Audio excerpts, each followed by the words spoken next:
most everybody sits on speaker view. So, so why don't we go ahead and welcome everyone to this forum. We're going to hear from Lisa Miller, candidate for the position of Associate Dean for Public Health Practice, and currently holding that position as interim dean. Just a few words of introduction about Lisa. She started her career in Minnesota as an undergrad and receiving her MD there, but then came to Colorado to do her internship and residency and get her MPH here, the prior Master of Science in Public Health, which marks her as someone who came before the school started. And she has been in Colorado ever since. I think Lisa spent, before coming to the school, spent her career with CDPHE, rising up through the ranks of jobs at CDPHE until holding the position of chief of the communicable disease branch and state epidemiologist. Were she in that position right now, she would not be working 24/7. It would probably be something like 48/14. But Lisa has been a valuable contributor on our campus and helping CDPHE as it's grappled with the pandemic. She's been a scholar of public health practice, publishing numerous papers on the problems that she has encountered across her career, and also on public health practice itself. So the way that things will work today is that Lisa is going to talk about her vision for public health practice at the school, certainly a very important part of what we do, and one that's increasingly important. And then we'll have the opportunity to have a conversation with Lisa. So Lisa, let me turn things over to you.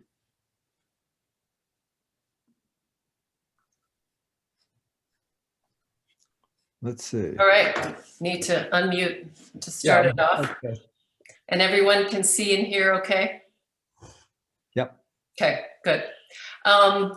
It's interesting, John, going through that history. It reminds me, being the state epidemiologist and thinking about the current situation. And I think what a great job, Rachel Herlihy is doing in that position as state epidemiologist. And, I'm proud to say that I hired Rachel Herlihy several years before I left CDPHE. And I think that's one of the best things that we can really do in our positions in public health is hire the right people to continue the work. So just a side note. So thank you all for joining me. I'm going to run through these slides, and then I think we'll have plenty of time for questions and discussions, which I'm looking forward to. So I'll just get going here. And I am going to start out, let's see, it looks like I might be frozen. Your slides are up though, and we can hear you okay. Okay, my video is frozen. Okay, so I do want to start out sort of big picture and talk about vision. And I'm actually going to talk about the vision of the School of Public Health.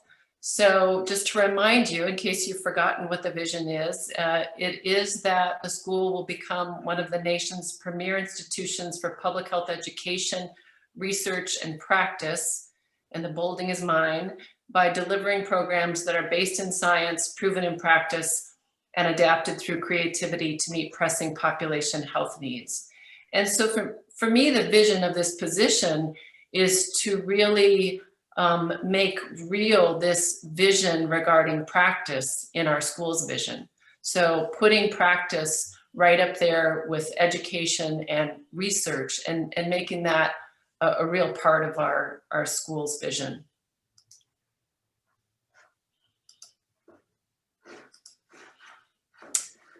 Okay, so the slide may not be advancing. Yeah, this is what happened earlier. I was just not able to, my video froze and I was not able to. I have your slides. Do you want me to show your slides? I could do that if that would help. That would be fine, except that I changed my slides. So,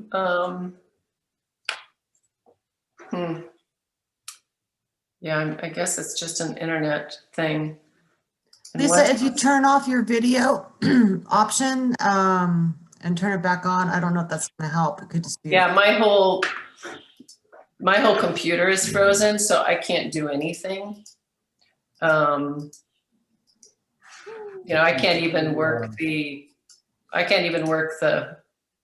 Zoom controls. You can't stop share then, so I could share. I can't stop share. This is what happened before we started, and I had to restart my computer. So I'm afraid I'm going to have to do that again and just restart.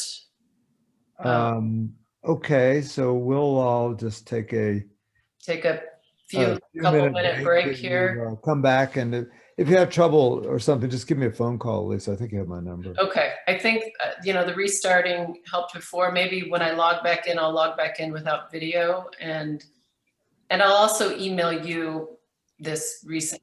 Okay, do that. Okay, let's do that. Okay, very good.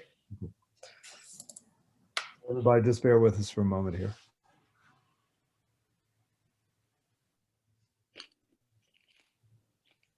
Actually, Cindy, if she's logging, shouldn't her slides go away?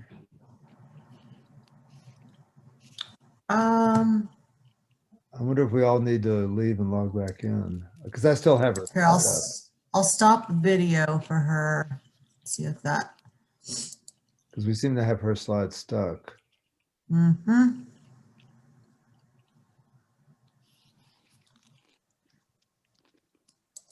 Let's see. Yeah, she's I still have you reviewing Lisa Miller's screen up. I'm trying to undo that. I think you did. Okay, good. Okay.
Let's see.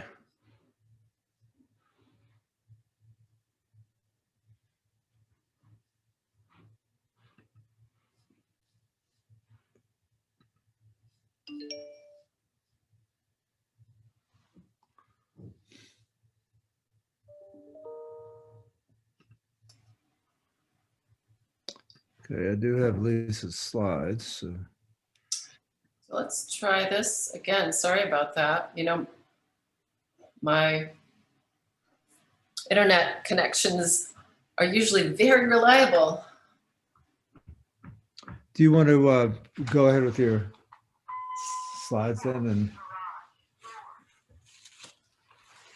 And Can you share the slides, John? yeah, I can. Okay, give me just a second here. In case that was part of the problem.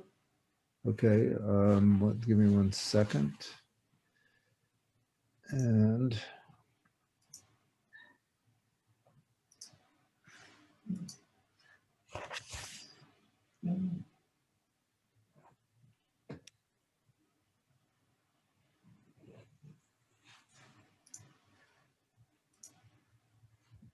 yeah, since it's happened twice on my end now, I don't really trust that it's going to work.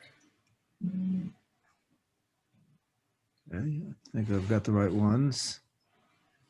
Let's see. So do you see them now? Yeah, yeah, that looks good. All right, let me go to slideshow for you. And Okay. Thank you. Sorry about that. it's all right. So everybody have Lisa's slides up in slideshow now? Yes. Okay. Let's see. Okay, there you go. Okay. So here we are, vision. So this is where we left off. So again, my vision is to really make this vision come to life and put practice up there with education and research. So next slide. So going from big picture to some more granular concept. How do we define public health practice? I think when we were working on the strategic plan elements for public health practice, this was one of the things we grappled with a little bit, and it was clear that we didn't necessarily all know or all agree on what the definition of public health practice was. So I want to thank Virginia Visconti for bringing this version of the definition to me a while ago, but I think this is a good place to start, this definition of public health practice, which is the strategic, organized, and interdisciplinary application of knowledge, skills, and competencies necessary to perform essential public health services and other activities to improve the population's health. And in our case, this is by our students and faculty. So without the bold addition, again, my addition there, that could be the definition of public health practice as practiced at our state and local health departments or many other places in our community.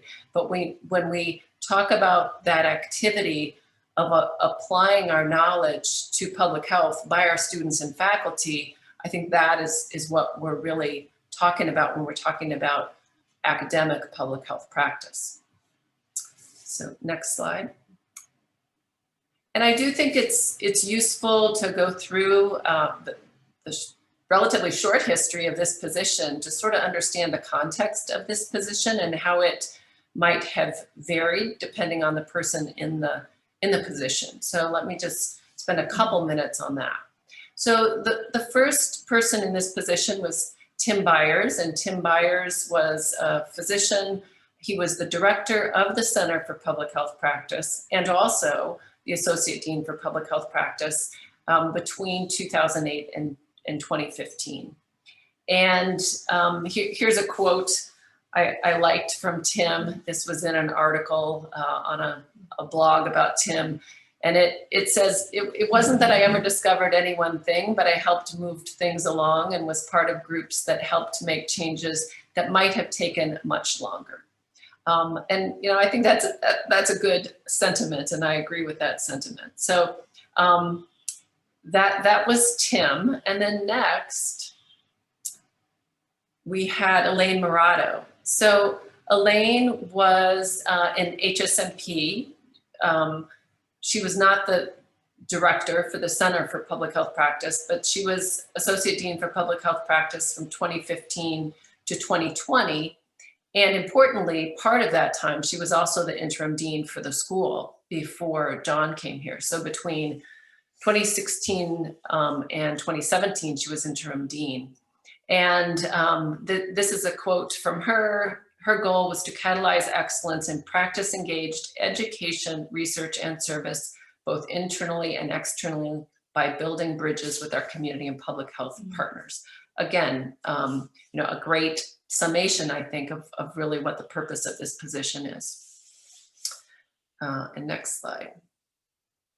So what I see with this position is a great opportunity. I think we've got three things that are really coming together at the same time here, and that can really strengthen our public health practice activities. So we have the filling of the Associate Dean for Public Health Practice position, and then we have a strategic plan that has been developed with input from multiple faculty from around the school that I think is a very strong strategic plan when it comes to public health practice and was very thoughtfully designed. And then we also have a ad hoc public health practice committee, which is new.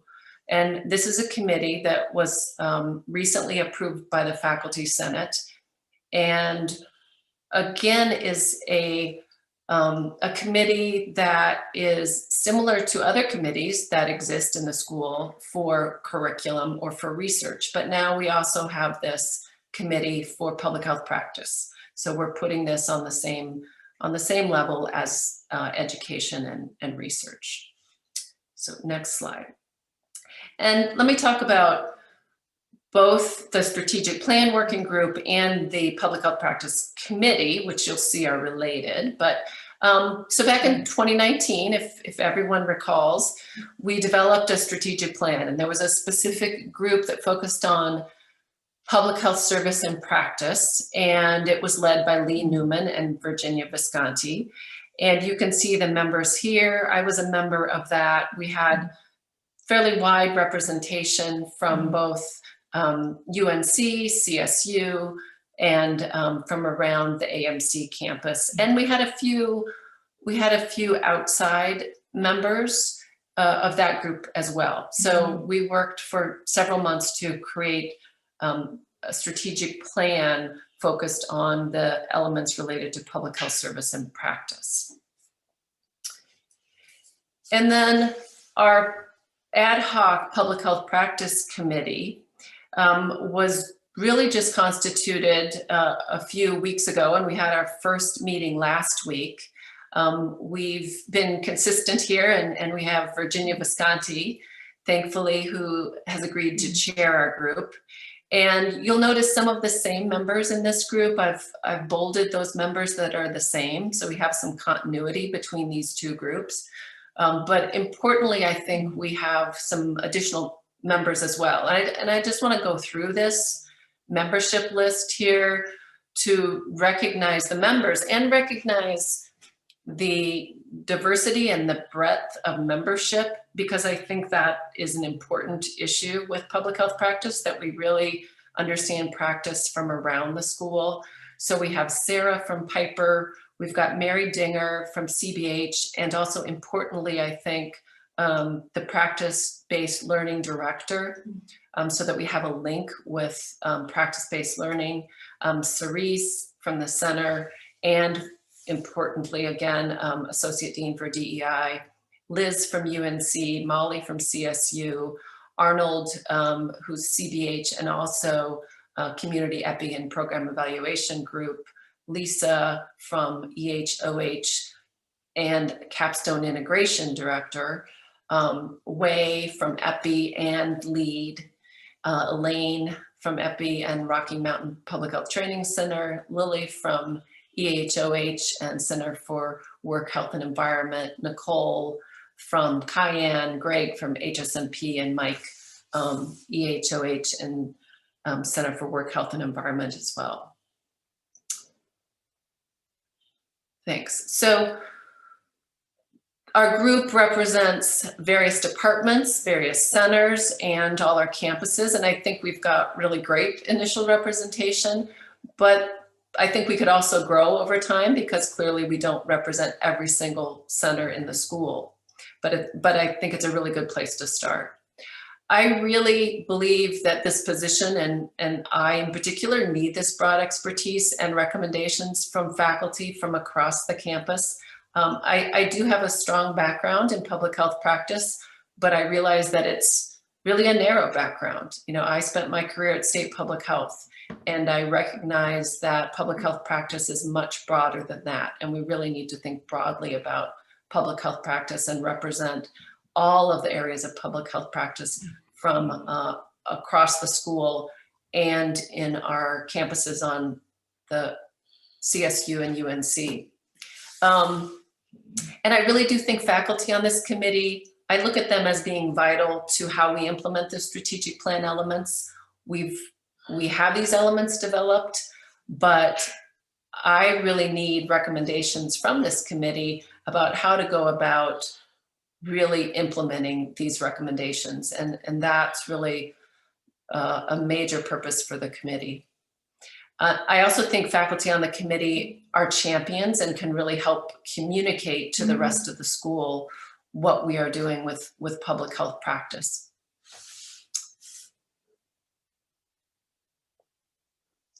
So the committee is starting with the specific strategic plan that's been prioritized by school leadership and assigned to the committee. And that is to strategically develop partners and partnerships to advance equity and social justice. So there are other goals and objectives under those goals, and you can see below the other strategic plan goals for public health practice, which are about strengthening the school's identity, establishing, sustaining, and expanding the network of partnerships, and enhancing how we support faculty, student, and staff with practice. So I think the committee really has its work kind of laid out for them and a clear starting point with a focus on equity and social justice. And I want to spend a few minutes just really giving some examples, and it's really just a few examples of what public health practice is, and some of the things that are going on that maybe people don't know about. And I think I see this as one of the things that we want to do as a public health practice committee. This is part of the strategic plan, is to really promote these activities and to call them out as public health practice. And so I just want to spend a few minutes to give you an idea of the breadth and some of the kinds of public health practice that are going on. And this really is just a small sample, and it didn't take me long to come up with these. So we know that there's lots more behind this. So this first one is a study that Molly Gutilla at CSU was involved in, and it's a mask study on college campuses. And they basically partnered with students on their campuses and observed students as they walked out of buildings and measured how many people wore masks and how many wore them correctly. And then they fed this back to the institution to help with education of students on campus. And this was a partnership with public health entities like CDC and the local health departments. So I think this is a great example. It's something that Molly is continuing at CSU, and we've actually recruited a couple other campuses in the metro area, actually Boulder and Denver, to participate as well. And there was an MMWR published recently on this work, which you can see at the bottom of the slide. And next slide, thanks.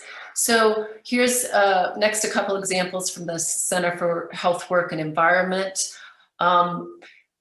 You know, there certainly are lots of COVID-related things that have gone on related to public health practice in the last year. Here's one maybe you didn't know about, that the Center for Health Work and Environment worked with NIOSH to develop a Facebook group for EMS providers so they could really ask questions of each other, share resources, and provide support to each other regarding COVID-19. And they also facilitated a bi-weekly meeting for EMS agencies. And the other example here is the Health Links program and website that's based in the Center for Health Work and Environment. And this really provides a hub for public health practice focused on work sites and focused on helping work sites implement total worker health in their workplaces. So this is, you know, public health practice applied to work sites. Here's a great example from Piper, the Program for Injury Prevention, Education, and Research. They partnered with CDPHE, the State Health Department, and CDC to lead the National Peer Learning Team on child maltreatment.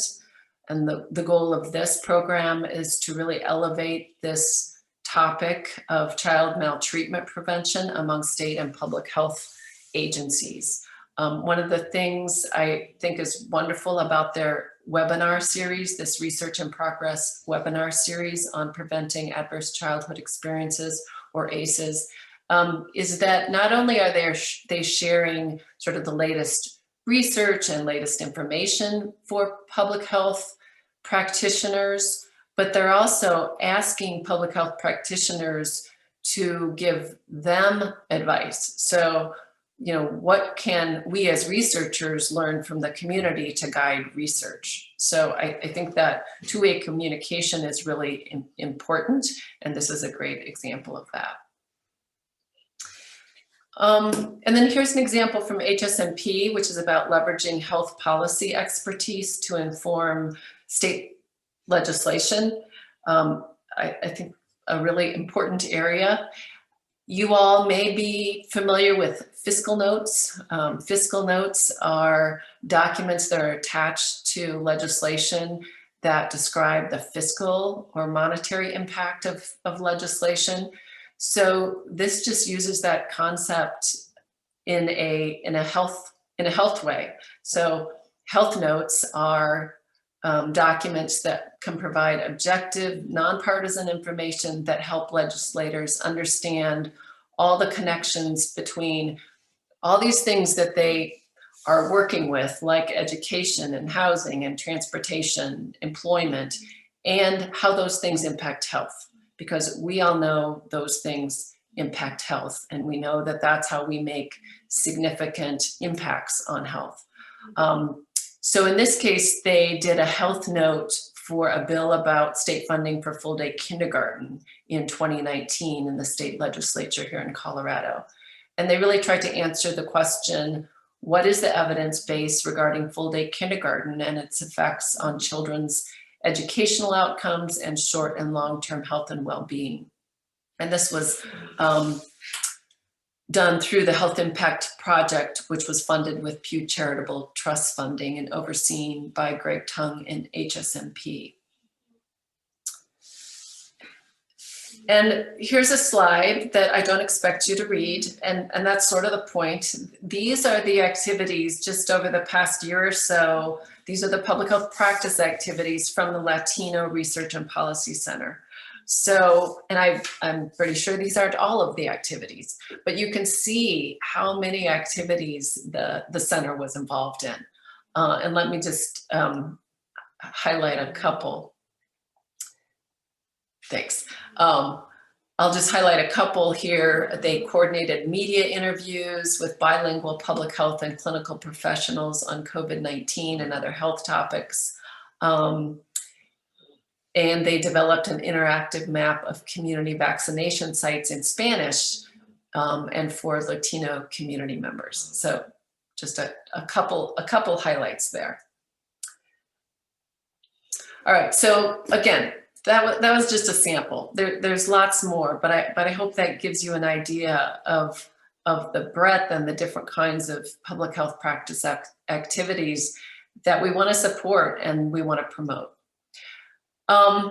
Let me talk a little bit about health equity and public health practice.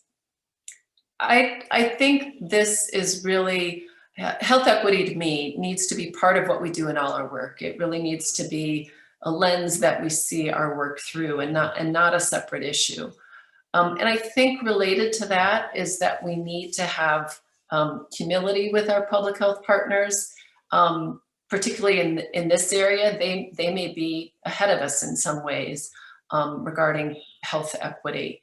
So we can learn from our public health partners, and we can also engage in two-way communication about this issue and other issues. But I think that that humility is something that I would bring to this position. I also want people to know that the Associate Dean for DEI, Diversity, Equity, and Inclusion, and the Associate Dean for Public Health Practice are already working closely together. So Cerise Hunt, who's the Associate Dean for DEI, and I have worked together to develop a job description on a shared staff member that would be 50% DEI and 50% PHP. And that staff person. We're in the process of hiring that staff person. So that will very much tie our work together even more. We also have some shared objectives, I believe, and I'll talk a little bit more about that on the next slide. And then one more point from that last slide. Our prioritized objective for the committee is really about equity and social justice. So looking at our partners and partnerships and saying, what are we missing? Do we need to develop more partnerships in this area to make sure that we can advance equity and advance our plans for dismantling racism? So that is our prioritized objective. So these are the objectives in the plan for dismantling structural racism and advancing inclusive excellence for the school. And I just highlighted a few areas where I think there's a very clear overlap. So down in goal 2, where we want to provide programs that ensure an inclusive and equitable community dedicated to the development of public health scholarship and to practice that advances equity. So again, really doing practice through that equity lens. And then I think there's an opportunity in curriculum mapping to not only look at the curriculum as it relates to structural racism and inclusive excellence, but also how that connects with public health practice. And then obviously our partnerships. Do we have the right partnerships to advance in this area? So let me talk here a few minutes about new directions, and then we'll have time for some discussion and questions. So there's a few ideas that I have that I just want to throw out there that I think are interesting opportunities that are kind of percolating. So the first one is the idea of an academic public health department. And you all may be very familiar with this, but for those that aren't, an academic health department is really a formal affiliation between a health department and an academic institution that trains future public health professionals. And this linkage can really strengthen the connection between public health practice and academia and lessen that separation between education and actual practice. So I think this is very consistent with the public health practice work we want to do. Larimer County Health and Environment already has a formal MOU with CSU to develop this academic public health department relationship, but I would like to explore whether there are other opportunities to do that in the state. And then there are a lot of innovative public health practice initiatives just in the past few weeks that have come to my attention. And these include HSMP policy fellows, so trying to develop a real policy focus for students that are interested in that, and perhaps engaging in more of the legislative work that Greg Tung has done regarding health notes. In EPI, we've talked about whether there are ways to expand student experiences at the state health department in epidemiology. We know that the state health department has some needs for especially advanced EPI skills, and we know our students really can benefit from those experiences. So we've started talking about how can we expand those opportunities for students. And then there is also a group, and some of you on this call are probably part of this group because this group does have several members from the school, but there is a group called the Colorado Public Health Workforce Collaborative. And you can see the goals of the group below there. But I think there's a clear connection between what we are trying to do as a school and what we're trying to do in public health practice and what this group is doing. So I think connecting to this group and really trying to be a partner in this work is important and something that I want to support.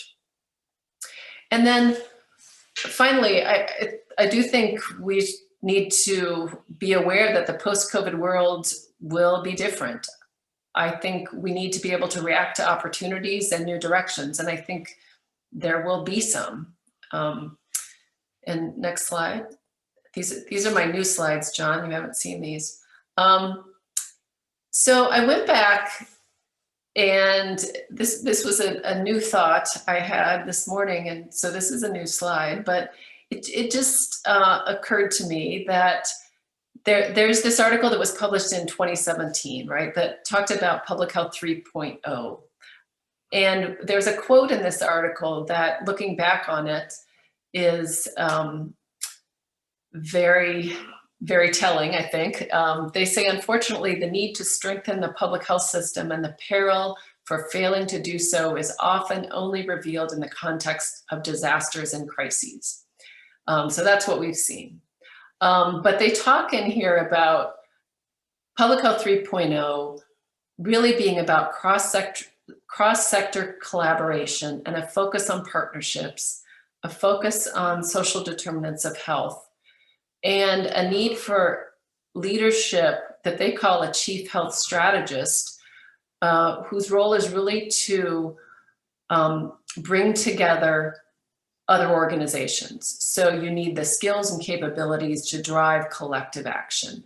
And I think that has application for us as a school.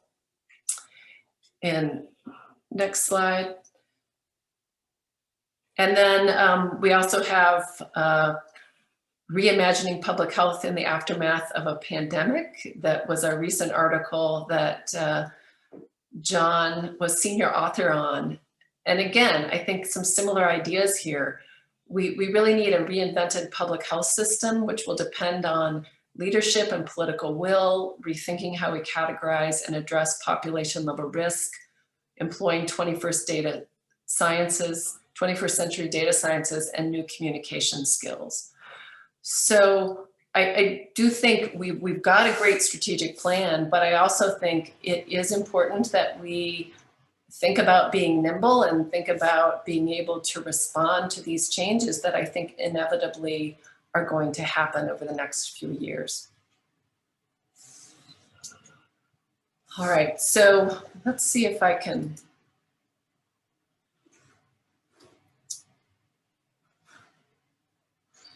get video. So that's the end of the presentation part. I do want to ask about your thoughts now, listen to what you have to say, and try to answer any questions you might have. And hopefully you got a couple tips about correct mask wearing there as well. So I'll sort of open it up. Okay, so I'll moderate, and thanks, Lisa. That was a great presentation, and the last slide makes the point. I guess I see things in chat, so I'll go with chat, but if somebody wants to barge in. Here, so here's a question from Chris Jones. Staff currently conduct quite a bit of practice-based work at the Center for Public Health Practice. How do you think staff figure into your plans moving forward? Good point, Chris. I think that is an excellent point. And I think, so I sort of hear two issues there, right? The Center for Public Health Practice does an incredible amount of practice work. So even though I am not formally affiliated with the Center for Public Health Practice, I really am trying to develop an informal relationship with the Center for Public Health Practice and really understand better the work that they do and be part of that, even though I'm not in a formal way part of that. And you're right, staff are also involved in that work, and we need to recognize that work just as we do students and faculty. So I think that's good point, that is an important piece of our piece of our public health practice is that staff work as well. Let's see. Others with questions or comments? Looking across faces or hands or chat. I have a question. Yes, please.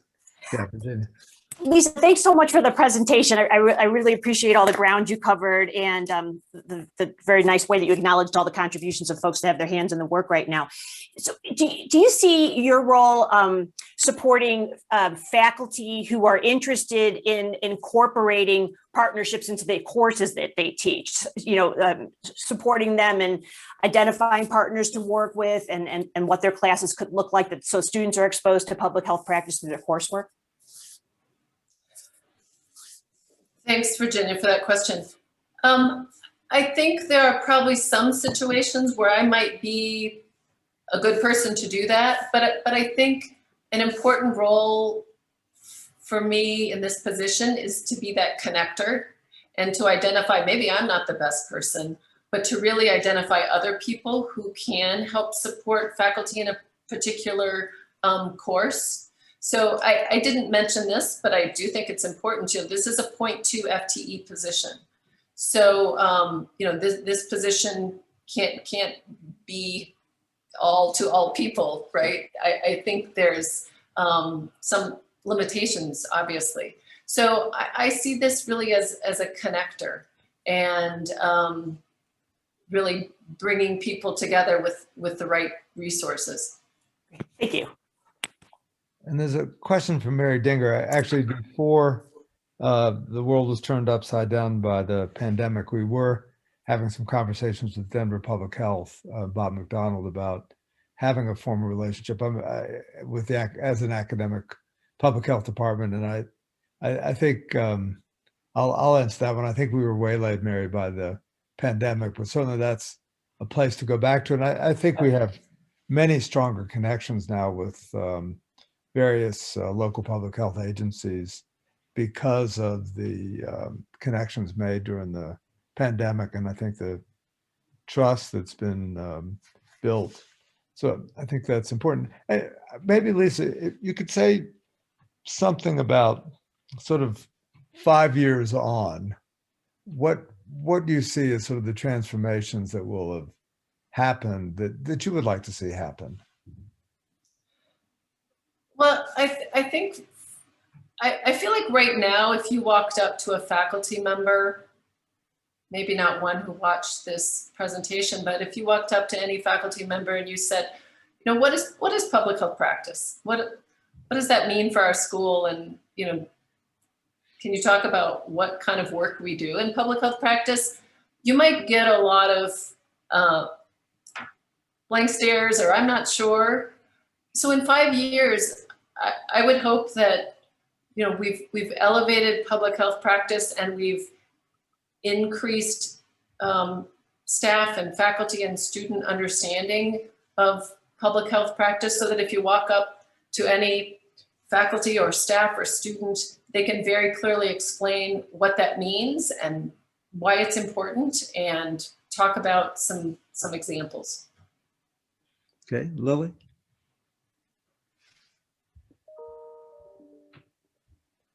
Let's see, Lily, you have your hand Oh, up. sorry. That's Yep. all right. Thank you, John, and thanks, Lisa. I've really enjoyed getting to work with you through these various committees. I'm not sure if I entirely agree on that because my perception is that through the work at the school, there is a large awareness of public health practice and it's front and center. And it's so broad in its definition and application. I think the challenge is really deciding how we're coordinating it across the school. So my question is, I've heard a number of times the idea to have formalized MOUs or really formalized partnerships with some of these groups. What in your mind makes what's the goal around formalizing partnerships versus establishing relationships that are less informal?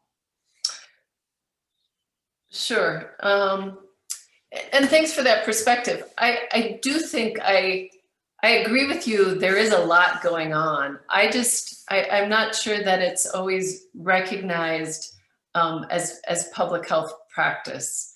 So I do think, and we are at a good place, but I do think we can elevate and recognize those things that are already going on even more.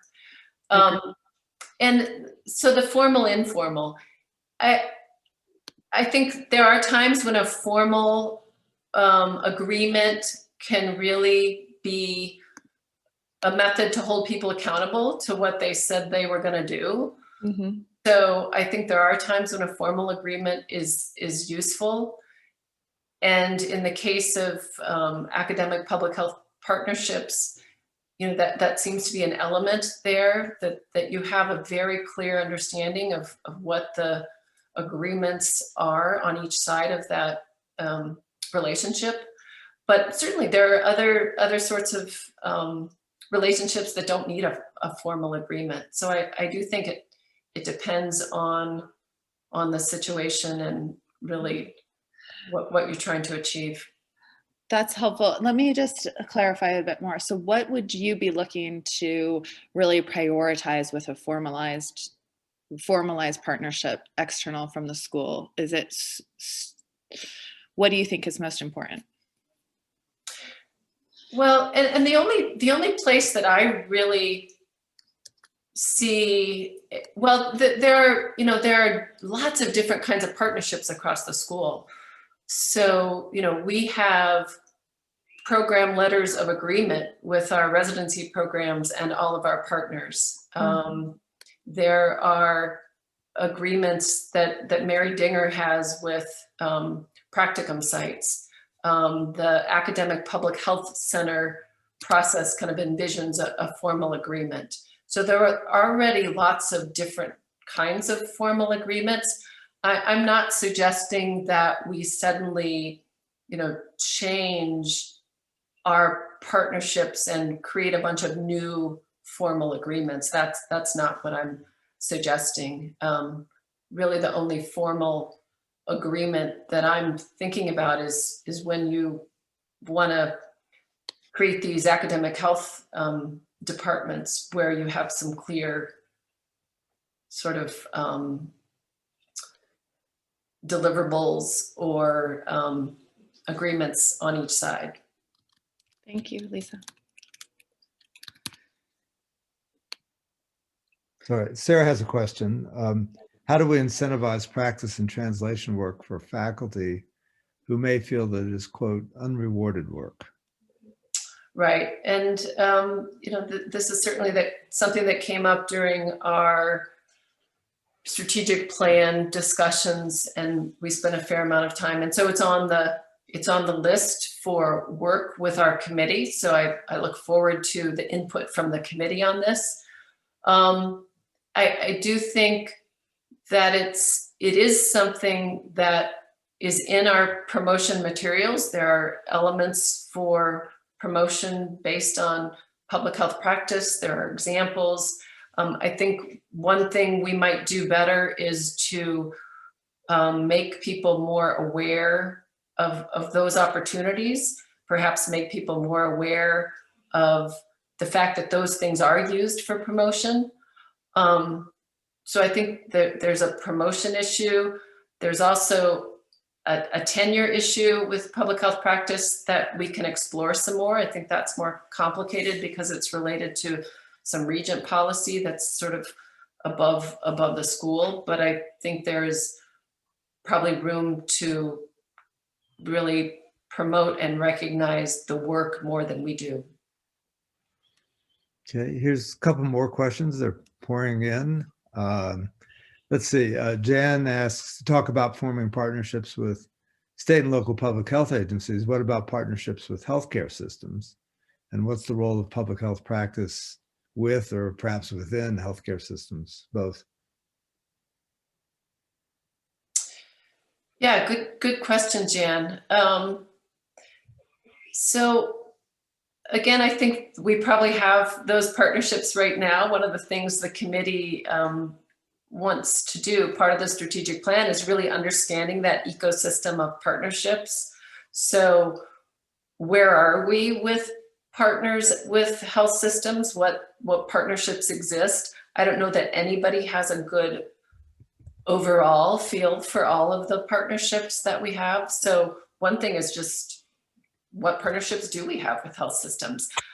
We actually have those partnerships in our residency programs that are part of the school. So our occupational medicine and our preventive medicine programs do have relationships with healthcare systems. And we know that healthcare systems are employers of our graduates. So there are some relationships there between,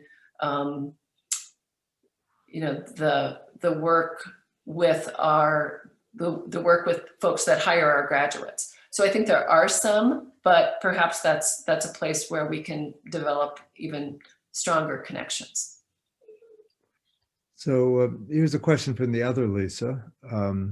Would you see a process to bridge research findings to public health practice? How do we get all our faculty and students involved in practice? Thank you, Lisa M. Other Lisa M. A process to bridge research findings to public health practice. So, I think part of this is going on. Again, there are examples and we can elevate and highlight those examples, like the Piper project, right? Where they are really trying to bridge what is the latest information on ACEs and child maltreatment and share that with public health. So I think we do have examples of that, but really promoting that and calling that out. Sometimes I think we do these things, but we don't call it out as public health practice. So maybe it's not recognized as much. And I thought about this question of getting all of our faculty and students and staff involved in practice. And I don't know that we need to get all of them. I think that there may be some who really don't see that as a focus. I don't have a problem with that, and I'm not sure that it should be our goal to have 100% of our students and faculty involved in practice if that's not really their goal or their interest. But I think it is very broad, and there are a lot of opportunities. So we have room to get more faculty and students involved. I'm just not sure it needs to be all. Yeah. Here's another question in regard to that, and opportunities through connections of the school, perhaps expanded connections. And so there, with the implementation and dissemination science program on the campus, that's an area. Yes, thanks, June. I would love to be more connected to that program. I really wasn't very aware of that program until I went to a talk that they gave. Obviously, this was pre-COVID, because we were all crammed into this teeny little conference room somewhere, and it was standing room only for this talk on implementation science. And it was a great talk on implementation science. And it was clearly, very popular, lots of interest. I think I was probably the only School of Public Health person there. So I think that's a great idea. I actually tried to get some traction there and tried to get them involved and wasn't successful. I didn't get a lot of response from them. But I'm certainly interested. I think it has a lot of relevance to what we do, a lot of connections there, and I think we could learn a lot from that expertise. So I'd love to talk more about how we might do that, because I've also been impressed with that program. Great. And then Avery has a question about highlighting the practice work more, and how would you do that from a communication and marketing perspective? So I think one thing is really maybe thinking about branding the public health practice work. Again, kind of calling it out. We do a lot of things that are public health practice, but they aren't always identified that way. So, you know, I think there was some great discussion that we had in strategic planning about how we might do that and some ideas. So going back and looking at some of that discussion might be useful. And also I think this is one of those areas where I'd ask for expert input. I am not the communications expert, but I think, you know, kind of brainstorming about how we do this together as a team would be an important part of our work. Great. Let's see. Other questions? We've been running an hour. We have a little more time if wanted. I think we've covered a lot of important issues, but if there's any other questions, Lisa will be meeting with students as well. And if you have comments for me as we consider Lisa as a candidate for this position, please send them on. But sort of scanning across, I don't think I see any more comments. Is there somebody with a question? No? Okay. Well, thanks so much, Lisa. Very thoughtful. Listen to it all. I'm just going to responses to try and collect data. comments. I think I have somebody off mute. And thanks for your interest in the position. So Thank you. And again, sorry about the technical glitch, and thanks, John, for being the slide mover. Appreciate that. It's one of my skills I've gained as dean. Very So, skilled. okay, thanks, and thanks all for joining. See you Thank later, you. Lisa. Bye. Bye.